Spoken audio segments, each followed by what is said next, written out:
En fait, c'est l'histoire d'un ancien footballeur français qui est ruiné, enfin, qui a perdu toute sa fortune à cause d'un banquier. Enfin, il a donné tout son argent à un banquier. Il a perdu toute sa fortune. Mais ça, c'est pas l'essentiel. L'essentiel, c'est qu'il a surtout perdu sa femme, une très très belle femme, d'origine québécoise. Et donc en fait, dans le film, on le voit vivre à Montréal. Pourquoi il est venu à Montréal? Parce que pour essayer de retrouver un peu le parfum de sa femme, qui est québécoise. Et en fait, c'est un personnage très solitaire et très mystique, qui ne vit que dans le souvenir de l'époque où il était un grand footballeur avec de l'argent. Et surtout, il vit dans le remords de ne pas avoir dit à sa femme à quel point il l'aimait. C'est un film sur la fuite du temps, sur ce qu'on ne peut pas rattraper. Et donc en fait, le personnage interprété par Laurent Lucas n'accorde plus trop d'importance à grand chose, à tel point qu'il va accepter justement d'abattre un certain Igor Rizzi. Donc c'est pas grand chose, mais contre la somme de 15 000 $. Donc ça va suffisamment le motiver pour... et il n'en est plus à mettre une notion morale là-dessus. Parfois on me dit, est-ce que tu es fier de ton film? J'ai envie de répondre, je ne peux pas le savoir pour le moment. Je serais fier de mon film si dans 5 ans je le revois et je me sens à l'aise en le regardant, c'est-à-dire j'ai un peu du mal avec les films qui sont trop connotés dans la modernité, qui cherchent trop à être high-tech ou à la mode. Et justement, je pense que j'ai pris le contre-pied dans ce film. Je pense que si on le regarde dans 5 ans, à mon avis, on ne doit pas se rendre compte vraiment du temps qui aura passé, quoi.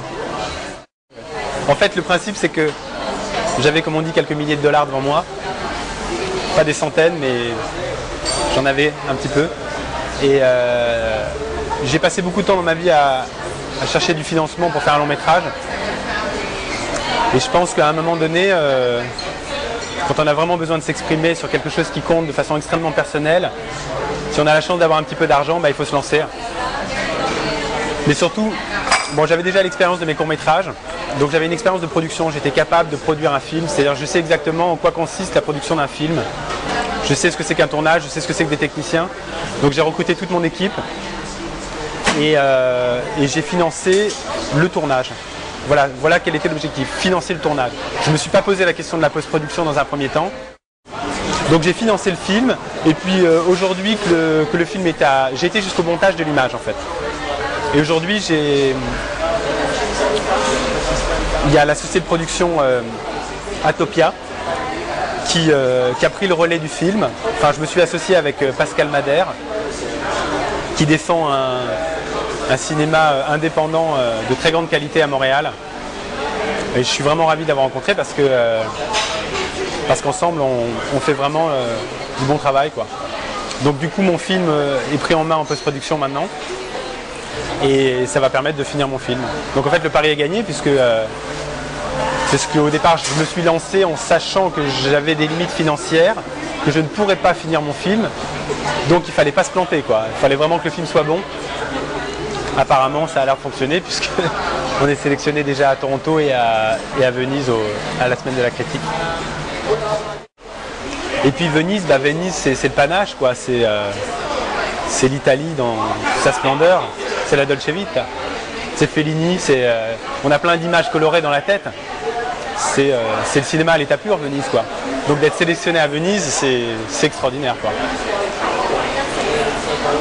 Surtout ce qui est important, c'est que mon film n'est pas un film, on va dire, commercial, bon, si on peut dire.